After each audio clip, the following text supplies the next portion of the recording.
Rəhman və Rəhim olan Allahın adı ilə. Ey aləmlərin Rəbbi olan Allahım, bugün də sənə qul olaraq əl açırıq. Bugün də bütün şərləri bizdən uzaq eylə. Heç ummadığımız bəlalardan bizləri qoru. Xoşbəxtçiliyi, huzuru, sevinci xeyirli bir şəkildə bizlərə ihsan eylə və bizləri sevdiklərimizdən ayrı salma. Sən bizlərə rəhmətinlə və mərhəmətinlə müamilə eylə. Ya Rəbbim, sən bizləri razı olduğun qullarından eylə.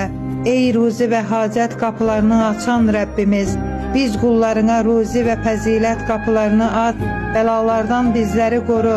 Bütün xəstəlik və mərəzləri üstümüzdən götür. Dünya və axirətdə qarşılaşacağımız müsibətlərin hamısını bizdən uzaqlaşdır. Allahım, səndən dəyişməyən iman, tükənməyən nemətlər və bir də Həzrəti Muhammedlə birlikdə ən uca əbədi cənnətdə olmağı diləyirəm. Amin.